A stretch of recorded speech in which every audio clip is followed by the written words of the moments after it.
You got to separar now. You got to separar.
Ele disse: olha, eu vou, mas eu vos darei um consolador, o Espírito da verdade, que o mundo não pode receber, mas ele habitará em vós e estará em vós para sempre. Por isso que nós cremos que o Espírito de Deus está aqui. Essa é a promessa. Em nossos corações, trazendo sua vida e poder. Sua graça e amor. Os feridos que almas são curados, os cativos agora,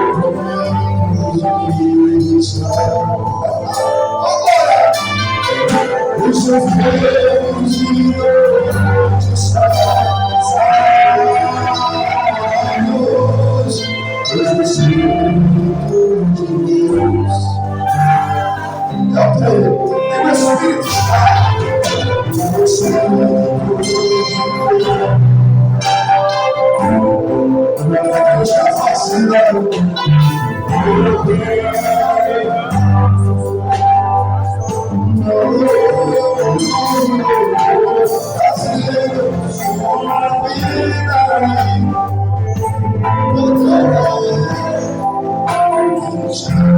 Sua graça, os feridos de almas, os cativos de Deus.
Leva para mim.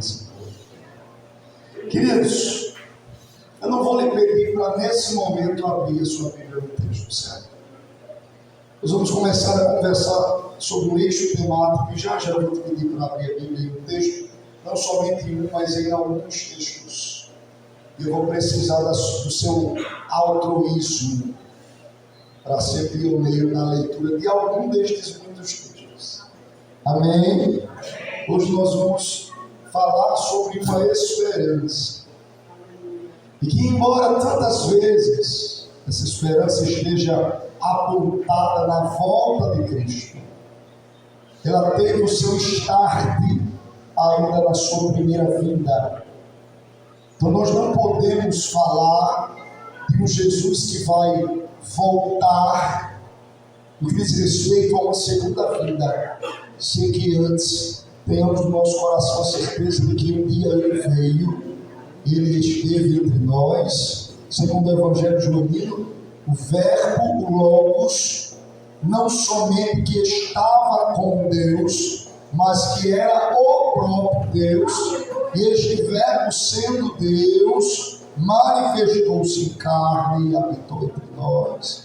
Segundo a carta de Paulo à igreja de Filipe, no capítulo 2, o texto diz que mesmo ele sendo Deus, não teve por ganância, por usurpação, ser igual a Deus antes, abdicou da sua glória, negou a si mesmo toda a primazia do poder essencialmente e manifestou-se corporeamente, se colocando na condição de homem, como homem na condição de servo, e como servo obediente. Marcos fala muito bem sobre isso, a perspectiva de servo sofredor, fiel até a morte de cruz, pelo que Deus o Pai lhe deu um nome que está acima de todo nome. Bendito seja Deus. Aleluia.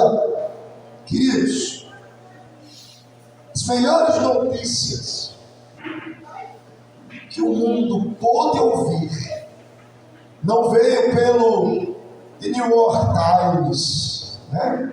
Não veio pelo BBC de Londres, não veio por nenhum destes grandes noticiários e gazetas mundiais por aí afora. Mas todas as melhores notícias que o mundo antigo ou contemporâneo pode ouvir não partiu de uma redação do Globo News, mas partiu de um sepulcro vazio. A melhor notícia que o mundo pode ouvir partiu do meio do sepulcro uma maca de pedra, onde embora um lençol jogado ao chão, o lenço que cobria seu rosto estava dobrado. Glória a Deus. Seguindo a etiqueta étnico-cultural de que se eu dobro o lenço, eu volto. Não desarme as coisas. Você visitava um restaurante tradicional sobre a alta cultural dos judeus e alguém à mesa, estivesse ali comendo, partilhando de sua refeição com amigos, com parentes, e ele deixasse o guardanapo de qualquer forma lançado despretensiosamente junto aos pratos sujos, a toda a cutelaria sobre a mesa, e fosse embora, todos aqueles serviçais, eles recolhiam, limpavam a mesa, porque isso era um sinal de que você não voltaria mais, você terminou a sua refeição. Mas se de repente, embora com a cutelaria suja,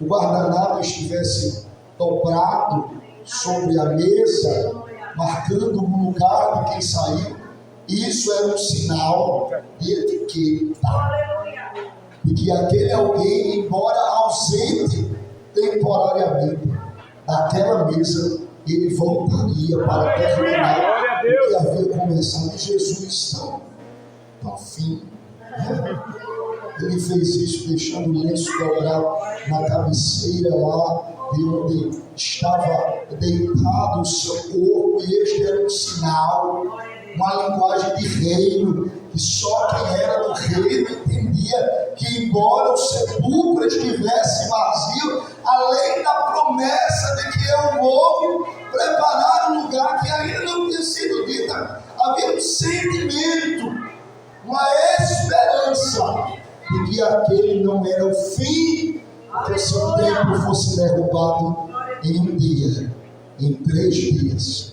Ele o reedificaria. E esta é a promessa da igreja do primeiro século, a igreja dos primeiros dias. Se a morte tivesse triunfado sobre Jesus, nós não teríamos esperança.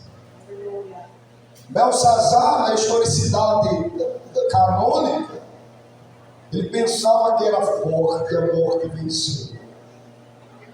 Faraó, eu não falo de um, mas 2 faraós, porque o faraó não é um nome. Esses faraós que governaram por sobre o Egito, em específico aqueles que vieram depois de José, que não honrava a história dos hebreus, mas ao contrário disso, é isso que nos versos preambulares do livro do Êxodo está apontado, que aquele que se assentou sobre o trono não conhecia José, nem honrava aquele enredo. José, na condição de hebreu, receberam a promessa, governou por sobre o Egito, mas após a sua morte, todos aqueles que vieram depois disso, e o sucessor vigente e imediato, que protagoniza os primeiros capítulos de Êxodo. No primeiro capítulo em específico, e é bom falar de Êxodo porque a Páscoa se instaura no capítulo 12 e 13. Sabe o que nós pagamos? Sabe? Você está da minha cabeça. É teológico. É tão interessante que os capítulos 12 dos livros sempre tem algo muito forte. Gente, é incrível. Você chega em 12 livros, você vai encontrar a libertação. Você vai encontrar em 12 de Levítico instruções sacerdotais e cerimoniais surreais. Você vai chegar em 12 de Números, e é um momento determinante, porque em 13 o povo vai ser mandado em espia da terra prometida. Você vai chegar lá em Deuteronômio, e assim, por Deus, se você for para Cartas Paulinas, os dons, sejam ministeriais, sejam de serviço, eles sempre estão em 12. Em 12 de Romanos, em 12 de 1 Coríntios. É um mistério, né? A galera da numerologia deve entender melhor isso. Nós não nos atendo a misticismo. O fato é que, voltando a primeiro de Êxodo, o povo ele estava agora sob o jugo de um novo faraó que não temia Deus, não conhecia José tampouco. Mas ainda no capítulo 1 do livro do Êxodo, o texto vai dizer, você pode conferir no teu lugar, que quanto mais faraó perseguia, oprimia, aprisionava o povo, mais o povo crescia. Isso é característica do povo de Deus. Não há tribulação no mundo, não há pandemia no mundo, não há questões viradas no mundo, não há crise sistêmica no mundo que possa frear o crescimento da igreja, porque ninguém detém aquilo que é obra santa. Não se pode frear, não se pode parar. Você olha para Israel, conquistada cerca de 28 vezes geograficamente falando. E em todas essas vezes, Israel prevalece. Glória a Deus. Porque Israel tem um dono. Israel tem um Senhor.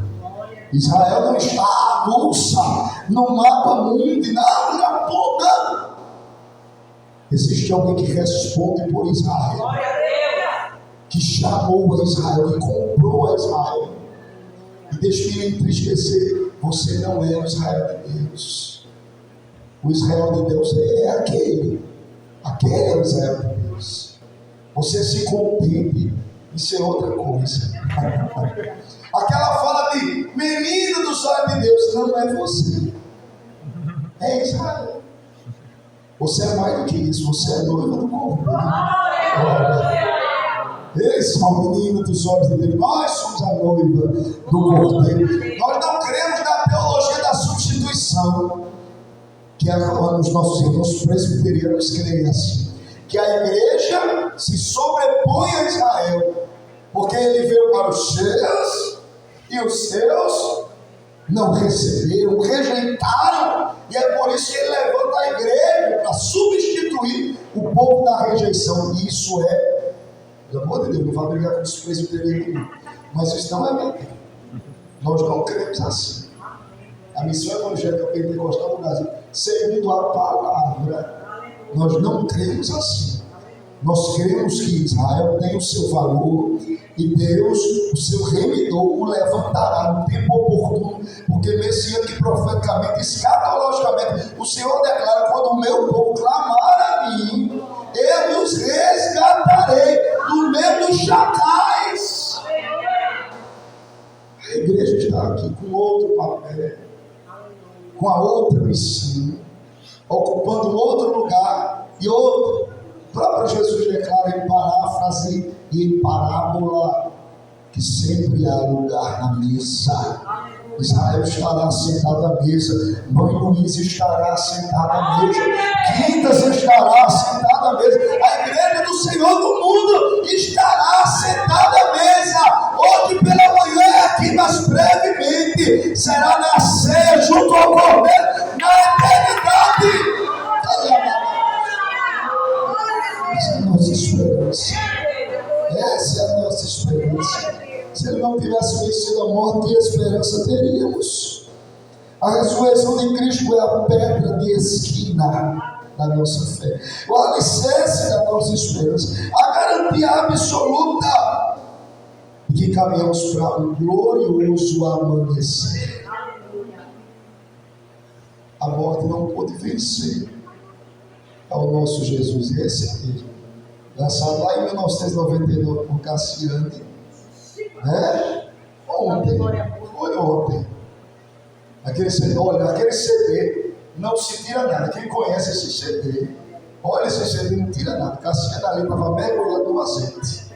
Meu Deus do céu, não tem um que escape. E essa que fala, olha, não me dei ideia, não vou atrasar. A outra já pega aí no estudo. Ah, Jesus, ele tem tentado demais. A morte, ela tinha um poder, que embora tenha-o, mas ela é gerenciada por alguém. Enquanto a arma, a força, estava sobre o domínio da morte, a palavra nos garante que ao vencer a morte, Jesus toma as chaves. E esse termo não é de aplicação tangível, mas uma linguagem figurada, daquele que detém o poder. É como o mesmo termo profético, messiânico, apresentado ali no Gênesis. Quando a fala de pôr inimizade entre a serpente e a mulher é proferida pelo Senhor naquele diálogo de sentença no jardim. Naquele momento ele diz: olha, ela, a serpente, vai ferir o calcanhar deste nascido da semente da mulher. Ele vai ferir o calcanhar, mas ele, por sua vez, lhe ferirá a cabeça, o esmagará a cabeça. E não era Jesus pisando literalmente na cabeça da serpente, né, como alguém canta por aí, mas no sentido de poder, de pisar o poder, cabeça, senhorio. E ele destronou a Satanás, a morte, ao inferno, dizendo: olha, a morte derrotou Faraó, a morte derrotou Belsazar, a morte derrotou tantos outros, mas a morte não pode derrotar aquele que era, que é, que há de vir, o que é de eternidade, ontem, hoje, e será eternamente. A ele e ela não pode resistir. Aleluia. Essa é a nossa esperança. É por isso que Paulo declara isso. Onde está a morte? A tua vitória. Aleluia, Deus. Aonde? Aonde está o inferno? Teu avião. Aleluia. Já não tem poder, já não tem legalidade, porque alguém venceu por nós em Cristo. Nós somos mais do que vencedores. Quando nós observamos isso, eu queria destacar 3 verdades, embora existam tantas, mas para esse momento de hoje, 3 verdades a respeito da ressurreição.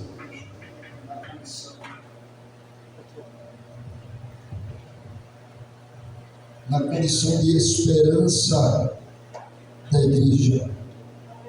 O primeiro fato é que a ressurreição é um fato incontroverso. Não há objeções suficientes para refutar a este fato. Queria que a presbítera Rani deixasse preparado para nós Lucas 24, 34. Lucas 24, 34. Vou explorar o pastor Jesus. Explorar, né? 1 Coríntios 15, 6. Deus da exploração. 1 Coríntios 15, 6. Pedi o auxílio de Cristina também. Salmo 16, 10. Salmo 16, 10. Tem outros, mas eu digo mais à frente para você. Incontroversibilidade da ressurreição de Cristo, ou seja, o fato de ela não ser controversa. Você não vai encontrar falência nesse enredo. A ressurreição, mais do que uma verdade teológica, ela é uma verdade bíblica. Aleluia. Antes da sistematização da teologia, enquanto ciência que estuda Deus e seus princípios e sua doutrina, a ressurreição está presente de ponta a ponta na Bíblia. Seja nos textos que nós usaremos, que são textos veterotestamentários, seja nas alusões veterotestamentárias, enquanto o Senhor prefigura a sua morte e ressurreição, usando episódios do Antigo Testamento, e a gente fala já sobre isso. O que é que nós encontramos lá em Lucas 24, 34? Só olha essa água aqui debaixo do livro. Lucas 24, 34, vamos lá? E diziam: é verdade, o Senhor ressuscitou e apareceu a Simão. Um fato é que não foi apenas Simão quem viu Jesus ressurreto. Há um apontamento singular sobre a sua experiência ao ver Jesus, mas os apóstolos, por completo, todos eles viram a Jesus ressurreto. Eu queria lhe ressaltar uma coisa. Se a ressurreição de Cristo fosse uma estratégia de marketing, se fosse uma jogada daquele grupo de rebeldes que era como eles eram vistos pelo sistema romano, fosse legítimo e verdadeiramente uma mentira, uma inverdade, qual seria o sentido de pôr a vida em risco por algo que era ilegítimo? Perceba, não era mentir para estar no agrado de alguém, que é o mais comum. Pessoas omitem fatos, encobrem verdades ou cabalmente mentem para que alguém as valide, para que alguém as enxergue, para que alguém reconheça a sua autoridade, ou a sua pseudo-qualidade, ou sua pseudo-posição, aquilo que ele demonstra ou aparenta ser, para estar no agrado, no meio da elite, no grande grupo. A verdade que alguém diz ser mentira, no que tange a ressurreição de Cristo, que estes homens, não somente eles, mas tantos outros defendiam, não tinha cabimento de ser mentira, porque não era nada que estava dentro da agradabilidade do sistema. A verdade que ele se propunha a defender estava contra Roma. Ou seja, foge ao padrão de mentira que nós sistematizamos. Nós não, precisamos que Deus tem poder. Mas que o mundo sistematiza hoje. Que são mentiras para forçar uma realidade que eu não tenho, para me reafirmar como alguém que eu não sou. E esse não era o caso dos discípulos. Porque ao defender a verdade do Cristo ressurreto, eles corriam o mesmo risco de morte que matou Jesus na cruz do Calvário. O mesmo império, o mesmo sistema que matou a Jesus, era o mesmo que punha os entregues à morte por defender aquilo que eles criam, que não era do Jesus morto e sepultado, mas do Jesus ressurreto em glória. Então essa é a primeira verdade. 1 Coríntios 15, verso 6, o que é que nos diz?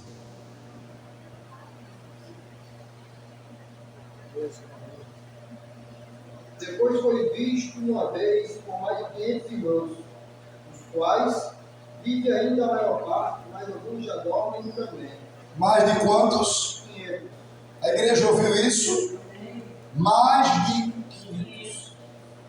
Perceba que a coisa vai tornando-se macro. Não diz respeito apenas, porque tudo bem, é o meu grupinho. Era a panelinha de Jesus. Senhor, me deixa no céu, viu? Era o grupinho dele. Então, era de se esperar que todo aquele enredo, por mais que fosse um risco de vida gigante, que estes que caminharam com Jesus, embora Pedro tentou fugir desse padrão, né? Era fora da curva, dizendo, não vi nada, né? Não conheço ele, nunca andei com ele, mas os demais seguraram, embora sofrendo a sua morte, mas seguraram aquela verdade e sobretudo a sua ressurreição, porque os discípulos que caminharam, conduzindo ao madeiro, suportaram a dor da sua morte.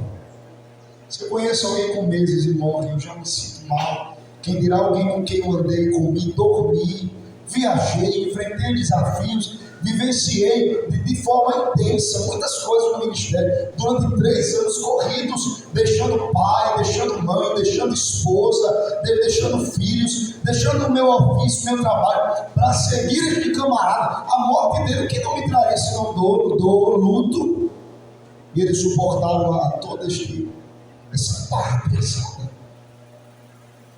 E defenderam inclusive a sua ressurreição. Mas alguém podia dizer, é claro, eram os discípulos dele, eram os companheiros dele.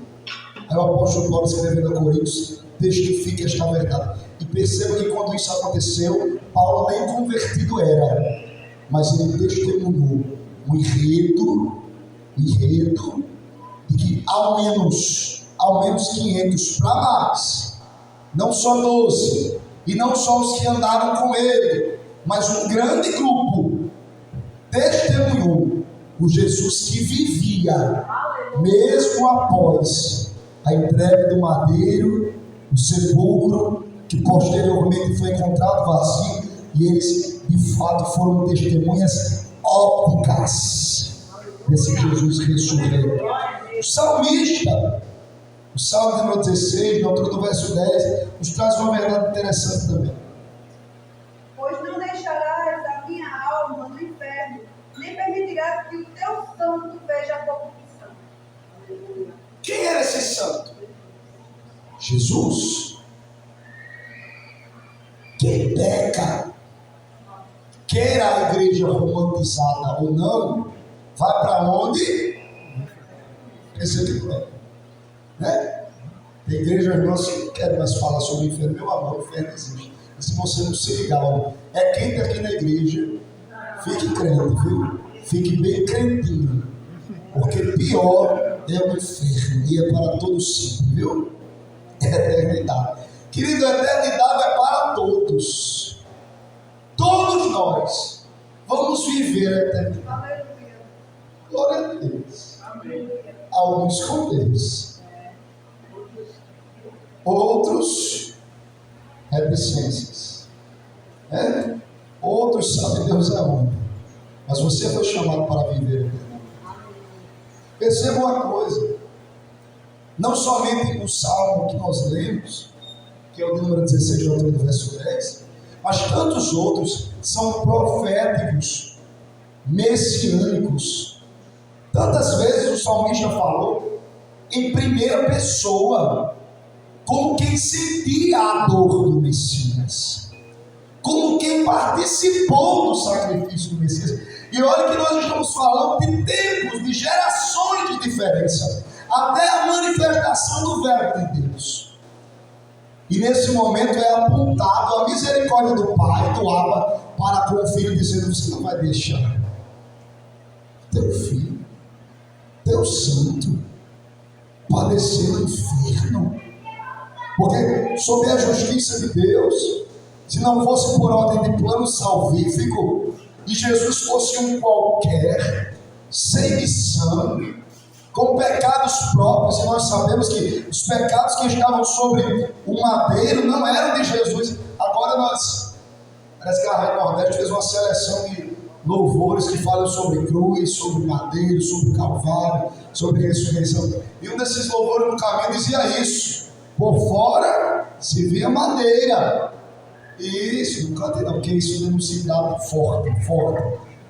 Por fora madeira, mas por dentro eram os meus pecados, eram os seus pecados. Queria dizer poético, parece que essa linguagem poética e profética se perdeu, e nós queremos romantizar a coisa. Não, foram os nossos pecados que puseram Jesus no madeiro. Não foi o carrasco, não foi Roma, foi a minha imprudência, foi a minha aversão. Aversão ao querer de Deus, à vontade de Deus, a minha inclinação ao pecado, a minha natureza corrompida, a minha falibilidade, os meus erros. Estes foram os pregos, estes foram os açoites. Foi isso que castigou o meu Jesus. É por isso que profeticamente é declarado o castigo que nos traz a paz. Glória a Deus. Ele está sobre os seus ombros, pelas suas pisaduras somos sarados. Mas uma prévia de que esse recorte é lindo. Mas na prévia disso, o Eulírico nos diz que ele foi ferido pelas nossas transgressões. Não foi pelo carrasco, não foi por Roma, moído pelos nossos pecados. Fomos nós. Atemporalmente, porque o sacrifício de Cristo é atemporal. O sacrifício de Cristo é atemporal. O prefixo a, não somente nesse termo, mas em tantos outros, ele dá a ideia de negação, que é um termo comum, talvez talvez você não saiba sobre isso, ou da aplicação do termo, é o termo aluno. Aluno, né? Sem luz. Que tivesse uns pastores inteligentes assim na missão, assim, de ruma. Sem luz. Aluno, luz de luz, abnegação sem luz. Por isso que o papel do professor, do educador, é mediar a elucidação, trazer clareza ao entendimento. Aluno sem luz. Toda palavra prefixada com esse prefixo a, dá ideia de negação. O sacrifício de Cristo é atemporal, ou seja, ele está fora do tempo, aquém do tempo. O sangue vertido no Calvário serviu para o passado, serve para o presente, para a minha filha Maria Luísa, para a outra Noemi que ficou com a avó, para todas elas. Se elas se apropriarem do sacrifício, ele também vai servir, ele não perde, meu Deus, isso é tremendo, ele não perde a validade. Quando um dia os meus netos nascerem, o sangue ainda terá valia, sobre eles. Atemporal. Os meus pais, os meus avós foram banhados pelo sangue. Eu nunca me encantei por ideia do pastorado. Meu avô foi pastor da missão por séculos. Embora hoje se encontre afastado dos caminhos do Senhor. Pasme, que pastor também desvia. Com uma história tão grande. Sou pastor da missão de Manaus, sou pastor da missão em São Paulo. Antes de ter Eliezer assumir Cidade da Esperança, eu estive em Cidade da Esperança com minha avó. A caminhada é tão grande, eu se encontra distante dos caminhos do Senhor. Mas eu creio em Deus que tem uma promessa. E um dia vai resgatá-lo. Por mais que ele não siga mais no pastorado. Isso foi o que importa para mim. Se ele um dia vai estar no púlpito de uma igreja, o que me importa é que um dia ele esteja na eternidade com o Senhor. Eu creio nisso. O sangue tinha valia sobre o meu avô, o sangue tinha valia sobre meus pais, o sangue tem valia sobre a minha vida, terá sobre as das minhas filhas, terá sobre as gerações vindouras. É isso que é a temporalidade, é estar aquém do tempo, tal qual Deus é atemporal, toda a sua obra, inclusive o plano salvífico é também, tal qual ele é atemporal, serve para todos os tempos. Para todas as eras, é transcendente, não importa a cultura, não importa a língua, não importa a cor. Aleluia! Você vê nos textos escatológicos, e esse que foi visto uma grande multidão, de todas as raças, tribos, línguas e nações. Sobre todos estes foi derramado um sangue precioso. Aleluia, que bom saber sobre isso. Jesus, ele predisse a sua própria morte. Quantas vezes nós não encontramos, inclusive lá em Mateus capítulo 20, Jesus predizendo a sua própria morte.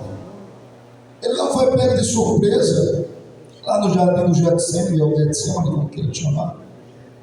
Tantas tentativas de negar a ressurreição de Jesus. Inclusive a teoria de que os discípulos... Abra aí em Mateus 28. Quem abrir primeiro já pode ler. Mateus 28, a partir do 11. A gente correr. Mateus 28, a partir do 11. E quando viam eis que alguns da guarda chegando à cidade, anunciaram aos príncipes dos sacerdotes todas as coisas que haviam acontecido. E congregavam eles com os anciões, e tomando conselho entre si, deram muito dinheiro aos soldados, dizendo: Dizei, vieram de noite aos seus discípulos e dormindo nós os furtaram. E se isto chegar a ser ouvido pelo governador, nós o persuadiremos e poderemos em segurança. E eles, recebendo dinheiro, fizeram como estava instruído, e foi divulgado este livro entre os judeus até os dias de hoje. Está vendo? Que a teoria de que Jesus não ressuscitou e que os discípulos deram um fim para o seu corpo não foi nada da teologia moderna, da igreja contemporânea, talvez dos antissemitas, talvez do sistema político da contemporaneidade. Não é nada novo. Porque dentre os próprios discípulos e aquela própria geração e aquele próprio sistema discursava-se a ideia de que os discípulos haviam dado um fim no corpo de Jesus, que a sua ressurreição era ilegítima. Ou seja, não é nada de hoje, de agora, desde sempre. Tenta-se negar a ressurreição de Cristo, a sua vitória sobre o Calvário. Mas é a partir desses textos que nós cremos e entendemos que a ressurreição de Cristo, ela é incontroversa. Não há nada que nos convença que Jesus não ressuscitou. Quantos creem na ressurreição de Cristo? Aleluia, por causa desta ressurreição que nós estamos aqui. Diga comigo, a ressurreição. Agora tu vai de crente. A ressurreição é um fato incontroverso. Alguém travou a língua, diga incontroverso. Isso, não tem aversão, não tem nada que nos consiga provar que isto não aconteceu. Uma segunda verdade, vamos correr. Uma segunda verdade é que, além de incontroversa, a ressurreição de Cristo é uma verdade transformadora. Nós somos transformados por essa verdade. Alguém corra para abrir Atos 4:13. Atos 4:13. A primeira coisa a ser entendida dentro desse segundo eixo é que os discípulos eles foram transformados, arrancados da condição de medo para a condição de coragem, depois que testemunharam a ressurreição de Cristo. Atos 4:13. Então eles, vendo a ousadia de Pedro e João, informados de que eram homens sem letras e indoutos, se maravilharam e tinham conhecimento de que eles haviam estado com Jesus. Sim. Queridos, esses discípulos temiam qualquer sombra que passasse. Você lembra que quando Jesus, num certo período, foi perseguido veementemente, todos buscavam prender e matá-lo. Inclusive é isso, dentro de um propósito que faz com que Jesus tarde a vista humana. A ida a Betânia, socorrer a Lázaro, seu amigo. Lembra disso? Vamos procurar Jesus. A todo aquele diálogo, alguém se inquieta, porque, meu Deus, é amigo. Amigo. Ele cura tantos, ressuscita tantos, opera tantos milagres. E o seu próprio amigo ele não vai curar, porque Lázaro ainda estava enfermo. E o enredo ele vai dizer, inclusive isso é muito confundido nas aplicações exegéticas, né, de alguns sermões expositivos.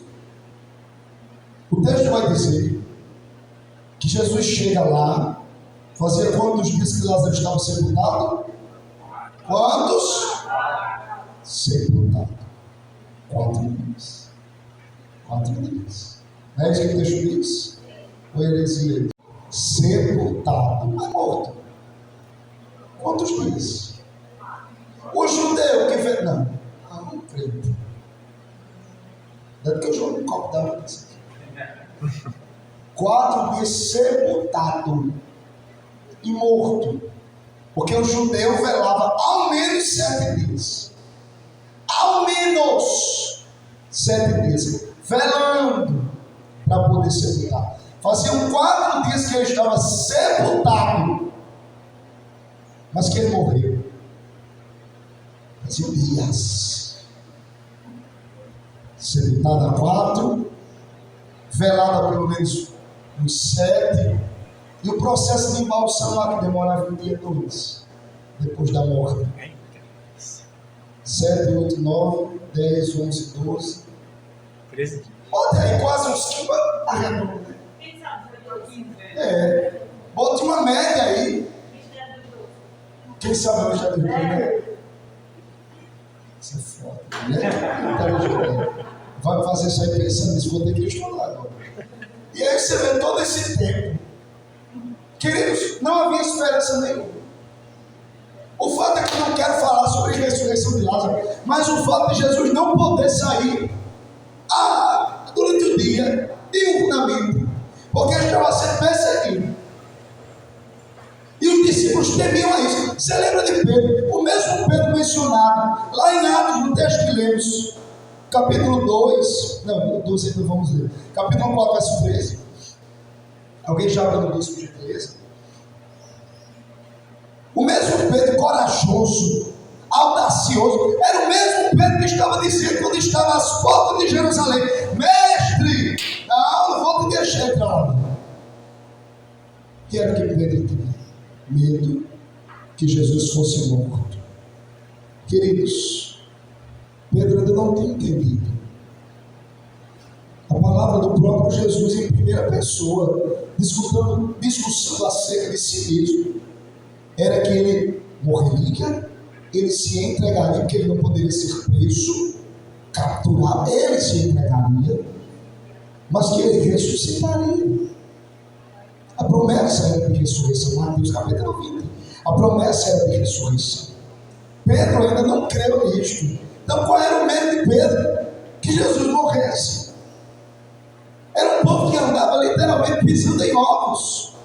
O menino lunático foi trazido pelo pai aos discípulos. Eles puderam expulsar? Não. Puderam curá-lo? Não. E o pai levou a Jesus dizendo: nós levamos aos teus discípulos e eles não puderam fazer nada. E Jesus repreende-os, admoesta-os, exorta-os, dizendo: olha, até quando eu estarei? Meu Deus. Os discípulos começaram a despertar, mas somente depois da ressurreição eles foram encorajados. A ressurreição traz para os crentes na pessoa de Cristo encorajamento. Aqueles discípulos andavam acuados, mas quando eles entenderam que é verdade, ele disse que a morte não venceria, ele disse que venceria a cruz, ele disse que ressuscitaria, ele veio aqui, ele entrou na sala que nós estamos, aleluia, ele ceiou conosco uma outra vez, é verdade, ele vive. Eles se encheram de ousadia e passaram a crer veementemente na promessa. Aquela mesma promessa em Mateus 10, verso 1: eis que eu vos dou poder e autoridade. Agora eles podiam crer: ora, quem venceu a morte, legítimo e verdadeiramente tem poder para nos dar do seu poder e através de nós manifestar este poder. Eles foram ousados, receberam ousadia, e ele mesmo declarou: eu não vos dei espírito de temor, mas de ousadia. Esse espírito de ousadia desceu sobre nós quando Cristo venceu a cruz do Calvário. Não há mais temor, porque o amor lança fora todo o medo. É isso que a palavra nos garante, queridos. Atos capítulo 2, verso 4, 1, 2, 3, bora se embora. Atos 2, 4. Todos ficaram cheios do Espírito Santo, começaram a falar outras línguas, conforme o Espírito está passando. A ressurreição te traz encorajamento, mas a ressurreição também te traz capacitação. Aleluia, aleluia. Nós nos tornamos capazes pela ressurreição de Cristo.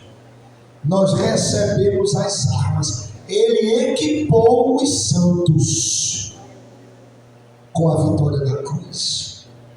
O impacto da mensagem da ressurreição se espalhou rapidamente em todo o mundo. É o que está lá descrito em Atos 17, verso 6. Todos eles agora pregavam e anunciavam essa verdade. Inclusive em capítulos antes do livro de Atos dos Apóstolos, os discípulos, a saber, 2 deles, foram presos. E ao serem questionados, eles declararam com ousadia: não podemos nos calar diante daquilo que vimos e ouvimos. O mesmo Pedro que estava dizendo: não vai entrar em Jerusalém, não vou deixar, não quero, Jesus, não vamos andar de dia, só de noite, porque vão nos capturar. Era o mesmo Pedro que estava lá correndo risco de vida, dizendo: não vou me calar, não vou deixar de falar. De onde veio essa ousadia? Do Calvário. Receba nessa manhã a ousadia do Calvário. Todo espírito de temor bate retirada em minha bebê Luísa. Essa igreja é uma igreja de fibra. Esta igreja é uma igreja de coragem. Uma igreja que está edificada sobre o Calvário, que se apropriou do sacrifício suficiente de Cristo sobre o madeiro. Todo espírito de temor, eu declaro isso na autoridade do nome de Jesus.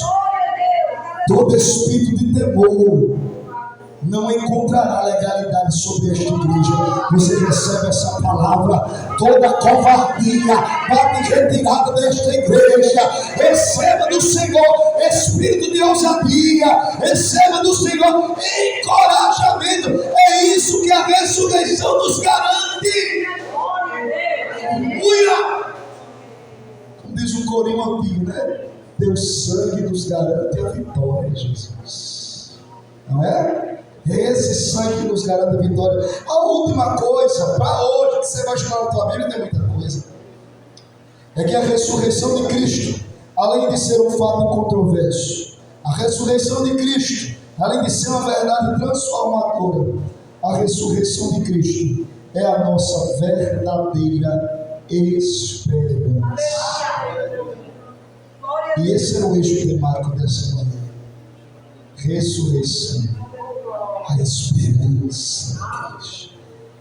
Queridos, alguém já corra lá para a gente fechar em 1 Coríntios 15, 20. 1 Coríntios 15, 20, quando você vai encontrar, você vai ler. Cristo é descrito como as primícias da ressurreição, garantindo que a ressurreição não se deu apenas para o Cristo, mas a ressurreição é promessa para todos aqueles que creem. 1 Coríntios 15, 20. Mas de fato, vai. Mas agora Cristo ressuscitou dos mortos e foi feito as primícias dos que dormem. Acabou. Aleluia. Acabou. Que Ele foi o primeiro a vencer a morte, e com Ele nós vencemos também. Querido, não tema a morte, porque quando você morrer, já foi cantado nesta manhã, nós iremos para o outro lado do Rio Azul. Nós seremos como aquela canção, brancos como areia na praia, como areia do mar. A morte não é um sistema de temor a nós, porque nós cremos que Ele é uma serva. Você sabia que a morte é serva de Deus? A morte é serva de Deus. Glória a Deus. Ela é anfitriã da eternidade. A morte vai pegar na nossa mãozinha. Não tenha medo, não. A morte vai pegar na nossa mãozinha e nos conduzir à eternidade com o nosso Deus. A igreja do Senhor sobre a terra não teme a morte. Embora o desejo do Senhor, no que diz respeito ao plano de salvação, não é que morramos. Você lembra daquele texto? Preciosa é a vista do Senhor. Não é? No termo de crente é só o que tem esse versículo. Mas você sabia que a tradução no radical do termo hebraico é custosa? Ou no âmago do texto, prejuízo é para o Senhor. Caríssimo. É um custo enorme. Sabe por quê? Porque Ele quer que você viva sobre a terra, que você cumpra a missão, que você cumpra o propósito. Então, você já parou para pensar que egoísmo seria de Deus que morram os santos, morram os justos, venham, morram, venham? Não! O céu não precisa de você, o mundo precisa de você. Então, enquanto o Senhor puder te dar vida aqui, para que você continue com vitalidade, com vigor, com ânimo, servindo a Ele, pregando a palavra dEle, resgatando vidas, anunciando a mensagem da cruz. Ele vai soprar fôlego de vida em ti, enquanto tiver disponibilidade e Ele tiver no seu projeto macro. Porque quando você morrer, haverá um prejuízo sobre a terra. E é isso que aquele texto quer dizer. Custosa, caríssima é a Virgem do Senhor, a morte do justo. Porque quando o justo morre é menos um. É menos um para anunciar o Evangelho, é menos um para cumprir a missão, é menos um para anunciar a salvação, é menos um. Se você quiser continuar aplicando dessa forma, continue. Estou dizendo que o radical do texto diz. Mas você está livre para escolher o que você quer. Vamos fechar. E ele era o primeiro, e com ele também nos tornamos vencedores sobre a morte. Dá-nos a sabedoria necessária para que no momento oportuno a palavra flua através de nós, para aqueles que estão sedentos deste mundo. Como foi dito aqui, Senhor, pelo teu servo Ezequiel, o céu não precisa que nós cheguemos logo aí, está precisando do nosso trabalho agora, mas o mundo precisa desesperadamente, urgentemente do trabalho da igreja. Que essa verdade esteja em nossos corações e mentes, Pai, para que façamos a nossa parte o melhor possível, em nome de Jesus, que vive eternamente. E que o amor de Deus, o nosso Pai, a graça do Senhor Jesus, a comunhão e as consolações do Espírito Santo sejam sobre o povo de Deus, hoje e eternamente. Todos dizem amém. Deus seja louvado.